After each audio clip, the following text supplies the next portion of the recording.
ये तीन चीज जो है ना, ये 20 में से 20 नंबर दिलवा देंगे आपको, ये गारंटी है। अक्सर हम लोग चीजों को पढ़ लेते हैं लेकिन उसको प्रॉपर तरीके से अरेंज करना, ये है असली कलाकारी। ठीक है। मैथ्स की अगर हम बात करें, देखो इस टाइम पे मैं ये मानकर चलूंगा कि आपका सिलेबस कंप्लीट हो चुका है और आप पूरा मैथ्स पढ़ चुके हैं। क्योंकि ऐसा अगर आप में से कोई है कि भैया हमने तो मैथ्स अभी उठाया ही नहीं, हमें तो आता ही नहीं, तो भाई साहब हैं, और आप सभी उन लोगों की कैटेगरी में आते हैं जिनका सिलेबस कंप्लीट हो चुका है। बच्चे उसके लिए मैथ्स के लिए अगर मैं पर्टिकुलरली बात करूं तो आपको 4 घंटे, तो 4 घंटे आपके मैथ्स के लिए सफिशिएंट है। अब इन 4 घंटे में बच्चे आपको 3 घंटे तो देना है अपने रिवीजन के लिए, इसके लिए अपने रिवीजन के लिए, और आपको 1 घंटा देना है प्रैक्टिस सेट के लिए, इसके लिए प्रैक्टिस सेट के लिए। ठीक है भैया। और इसके बाद भी अगर आप थोड़ा सा काम मेरे कहने से कर दोगे तो आधा घंटा, ज्यादा नहीं, केवल आधा घंटा, या फिर इसी में से एडजस्ट कर लेते हैं, इसी में से 2.5 घंटे अपने रिवीजन के लिए, 1 घंटा ये, और आधा घंटा, केवल आधा घंटा आप अगर मिनी मॉक को दे देते हो, केवल मिनी मॉक को। अब मिनी मॉक क्या है उसके बारे में थोड़ा सा मैं जिक्र करूंगा। ये तीन चीज जो है ना, ये 20 में से 20 नंबर दिलवा देंगे आपको, ये गारंटी है। अक्सर हम लोग चीजों को पढ़ लेते हैं लेकिन उसको प्रॉपर तरीके से अरेंज करना, ये है असली कलाकारी।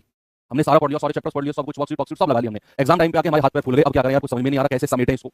मैथ्स इज ऑल अबाउट समेटना, समेटना समझ रहे हो, रिवीजन। ठीक है। तो किस तरीके से रिवीजन करें, ये होती है हमारी प्रॉपर स्ट्रेटेजी। तो चलिए थोड़ा सा उसके बारे में जिक्र करते हैं। तो maths is all about revision, ये लाइन रट लो, maths is all about revision. Maths में आप जितना रिवीजन करोगे, कम पढ़ो लेकिन उसका रिवीजन जितनी बार आप कर जाओगे, मैथ्स आपका उतना बेहतरीन हो जाएगा। 100% इस बात की गारंटी है।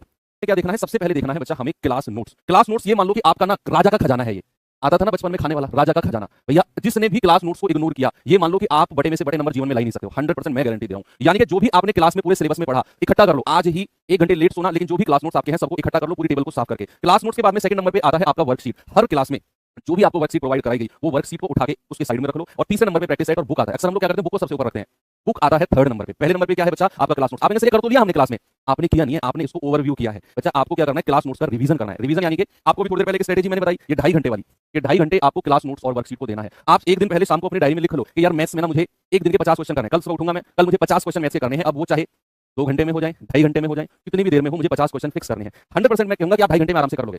जो सवाल आपने कर रखे हैं उसे आप 2.5 घंटे में कर लोगे। और कई बार क्या होता है कि हम लोग मैथ्स के नोट्स खोल के बैठे हैं, ऐसे लेट गए, ऐसे टांग के ऊपर टांग रखी हुई है, ऐसे पलटे जा रहा है, ये क्वेश्चन हो गया, ये हो गया, आगे बढ़ो, पेन नहीं उठाया हमने, ये तो हो जाएगा।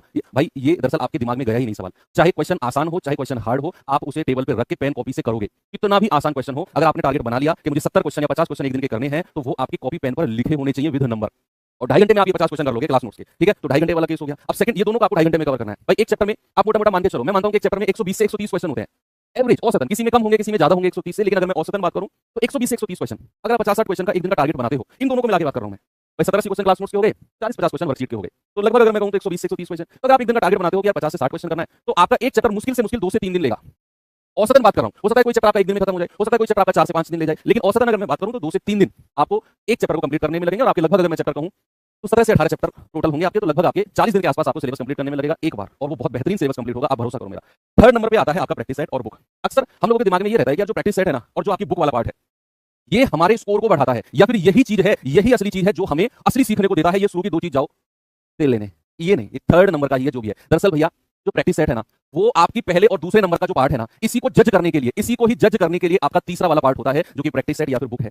प्रैक्टिस सेट और बुक आपको आपकी तैयारी का आईना दिखाता है। ये दरअसल एक मिरर है, एक आईना है, जो कि आपको ये दिखाता है कि आपने क्लास नोट और वर्कशीट पर आपकी कितनी अच्छी पकड़ है।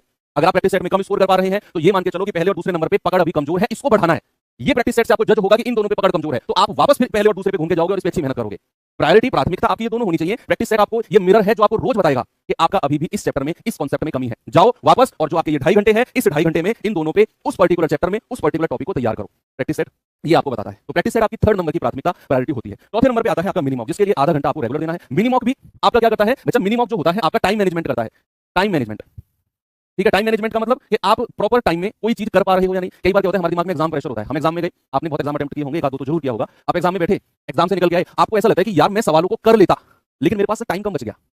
तो लगता है ना कभी कभी, या फिर यार ये सवाल जो मेरा गलत हुआ है, ये मैं सही कर देता, पता नहीं गलत क्यों हो गया, पता नहीं क्यों ऑप्शन सी लग गया, इसका तो साफ साफ भी दिख रहा था मुझे। और ये हमारे दिमाग में बहुत दिन तक घूमता रहता है कि यार थोड़ा सा टाइम कम बढ़ गया, तो मैथ्स तो आसान था, मैं कर लेता। ये जो दूरी, जो कमी है ना, इसको दूर करता है आपका मिनी मॉक।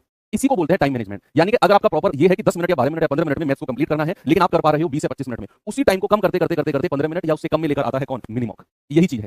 ठीक है।